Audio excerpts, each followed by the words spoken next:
I guess if we're going to do a 2-stamp Tuesday on the JAKL, got two of them, we might as well bring them both out here. So 2-stamp Tuesday, what is it? This gun, for example, 5.56, 10.5-inch barrel. Any barrel length for a rifle under 16 inches gets a stamp.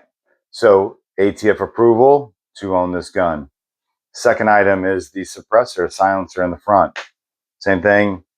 Also need ATF approval and a stamp to have this. So there we go. We got two stamps. So what I'll do is I'm going to go over the guns, talk about the guns, how I got them set up, talk about sight-in distance, and talk about what bullet I use because I feel that's very important information. So in front, we've got the OD Green Custom. What's custom?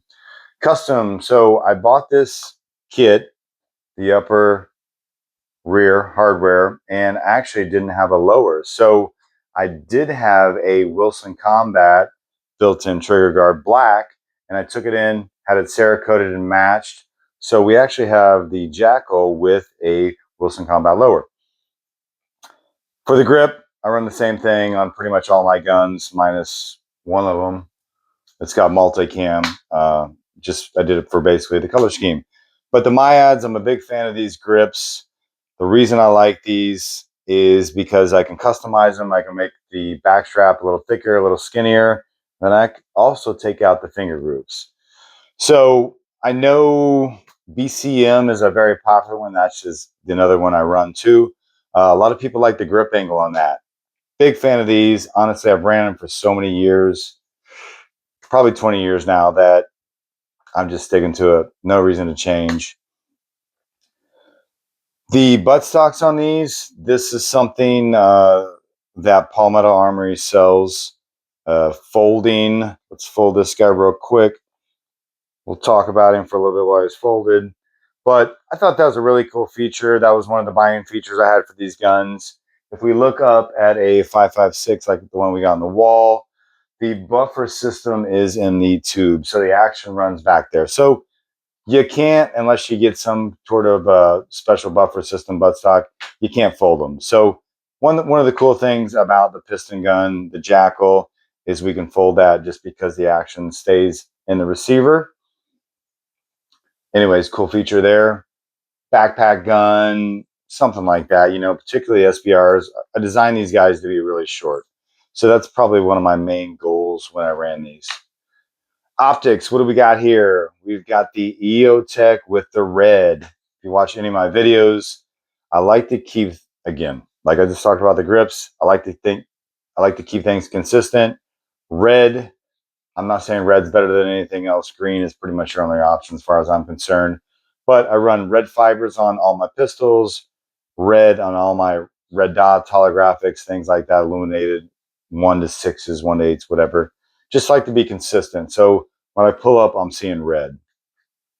So, all right. So we got this for the optic. Triggers, same trigger in both guns. Basically, I went with a budget-friendly trigger. These are the Rise Armament flat. Flat is the key.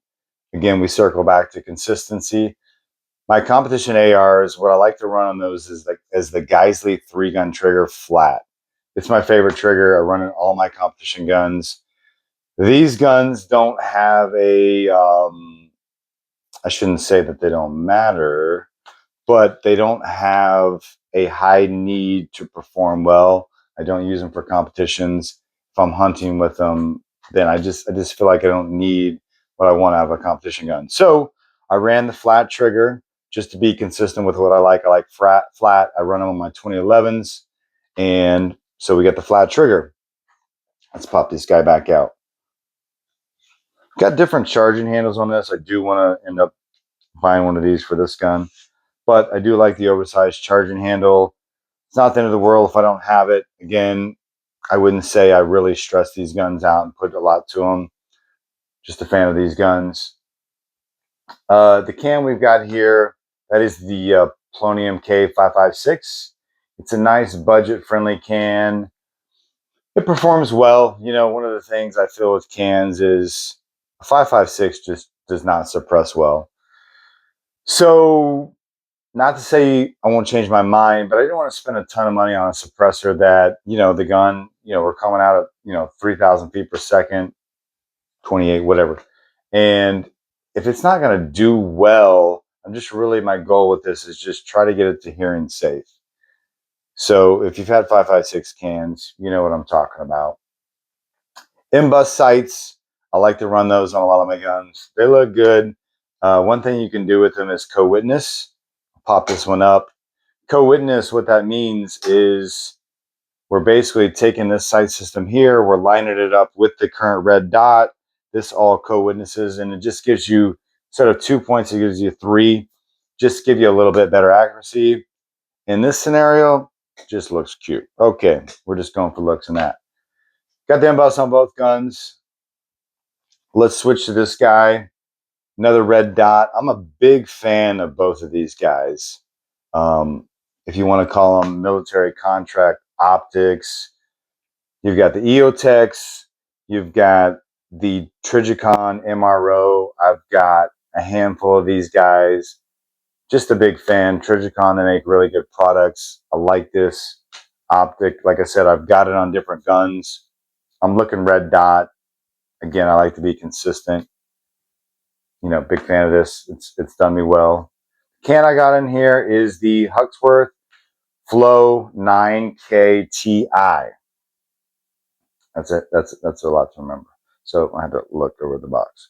But good can. It's a 9mm can. So something I've kind of playing with, and I've got videos coming up to talk about it, is instead of running a large 30 cal can, a Blackout can, a lot of these 9mm cans, they're very light and they can handle 300 Blackout, particularly if you're running subsonic rounds, which is my goal with this gun. So we've got that on there. Again, I'm going to do a comparison video and show you some differences between them. All right, so what we got here, 2 JAKLs, cool guns. Again, just have a good time with these guns. Do a little hog hunting with this one. Battle rifle, done some hog hunting with this one as well. One thing, again, I like to talk about is what is my sight-in distance and what is my bullet. Let's jump into bullet first. All right, let's start with the 5.56. Big fan of this projectile. Now, this projectile, TSX Barnes, I've got in different guns. AAC made it. They don't currently make it. Different companies make it. Barnes makes it. But it's a 70 grain, does a lot of damage, spreads out. Just a big fan if I use it in a hunting scenario. So that's what I would pretty much have this hog hunting, battle scenario, things like that, whatever. So 70 grainer, 5.56. What do I sight it in at? 50 yards. Every one of my 223s, 5.56, I sight them in at 50 yards for one of 2 reasons. Number one, it's an EOTech. I don't really plan on probably pushing over 200, so I want to get something kind of mid-range of what I'm going to shoot. And the other thing is 200 yards actually is the same as 50. So the bullet comes out, hits 50, comes up, comes down, back at 200. So 50 and 200 are the same thing if you didn't know. So that's why I choose on every one of my 5.56 223s. I sight in at 50 because it's closer, confirm at 200. The Blackout.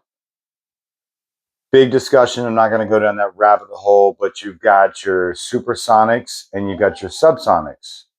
So this particular gun, I run subsonics. So this is the Hornady 190 grain Sub X. One thing I like to do with the subsonics is I like to push the lightest bullet projectile that I can get to be subsonic. 220 is very popular. 240 is getting up there. But I worry about tumbling, performing, things like that. So that's why if I can get a smaller bullet, get less drop with distance, higher velocities, things like that, and still be subsonic, that's what I'm going to do. So again, I'm a big fan, not necessarily run the 220s, which I know people love, but stay lower. I think I've been as low as 178 grain with subsonics. So try to keep a lighter bullet. This guy being subsonic, I'm not going to be pushing distance with it. Super, maybe I would. I've got some different supers, but for this one, subs. and 25 yards is the sight-in distance for this one. So done a little bit of research on the flight pattern of 25. Again, we're not going to be shooting probably over 100 yards with this gun. Gonna hog hunt out of a stand, close distance, backup gun. Just have some fun with this gun. So because I'm not pushing the distance, just dialing in at 25. If I'm having fun, I'm not going to be shooting 300 yards with a Blackout. So that's what I got for these two guns. So that's all I got for the guns, but we're going to do a merch giveaway. Just to say thanks for tuning in to the whole video. What I'm going to do is, if you go to the Instagram page, No Rules Ranch, as you can see below, go send us a message. Just say JAKL t-shirt. What I'm going to do is, I've got it's a tannish t-shirt just like this on the website. What I'm going to do is, next Tuesday, I'm going to let this run till then, draw names out of a hat for everyone that sent me a message on the merch giveaway, and get your size. If you win, I'll get your size and I'll mail you out a t-shirt for free. So God bless, and can't wait to see you next Tuesday.